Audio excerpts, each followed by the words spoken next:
안녕하세요, 트래블튜브. 오늘은 미국이 만든 위성을 중국이 쓰고 있어 난리난 충격 근황이라는 주제로 얘기해보겠습니다. 미국으로서는 상상도 못한 최악의 상황이 일어난 듯 미국의 첨단 기술이 중국을 위해 쓰이고 있는 형국.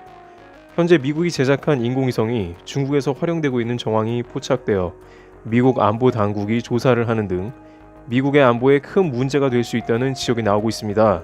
더 큰 문제는 이러한 상황은 미국의 가장 전략적으로 우려하는 중국의 남중국해 문제 혹은 중국 내부의 다양한 문제를 제재하려고 하는 미국이 오히려 중국의 첨단 서비스를 이용하게 해줬다는 것이 더욱더 당국을 황당하게 했는데요. 월스트리트 저널은 지구상공 35,000km 궤도에서 미국의 기술로 만들어진 인공위성들이 중국 정부를 위해 봉사하고 미 국가안보에 도전장을 내밀고 있다는 보고를 했습니다. 중국 정부가 미국산 인공위성을 손쉽게 구입해 활용할 수 있었던 것은 홍콩에 본사를 둔 아시아셋이 있었기 때문에 가능했습니다. 아시아셋은 미국 보잉사, SSL 등이 제작한 위성 9기를 지구 궤도에 올려서 아시아 태평양 지역의 통신 서비스를 제공하고 있습니다.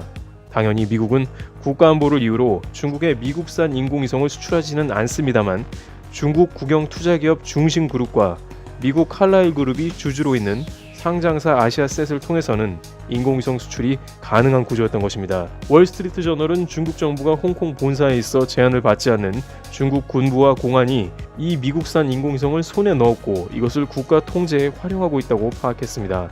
이 국가 통제라는 부분은 미국 정부가 가장 극도로 경계하고 있는 중국의 내부 통제 강화라는 점에서 문제가 되는 것입니다.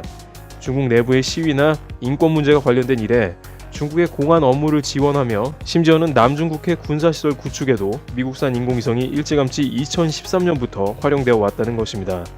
현재 미국은 영국, 프랑스까지 동원해서 남중국해를 감시하는데 자국이 만든 위성을 활용해 중국은 남중국해를 지배하는 데 활용하고 있었다는데 놀라움을 금치 못하고 있는 것입니다. 자신들이 일본이나 대만, 서방 내 동맹들을 통해 남중국해를 보냅니다만 미국산 위성으로 자신들이 역감시당하는 겁니다.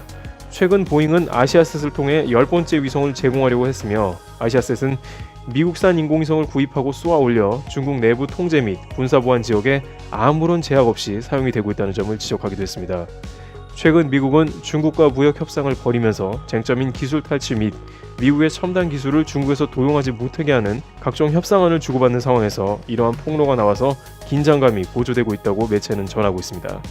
트래블튜브 여기서 마치겠습니다. 감사합니다.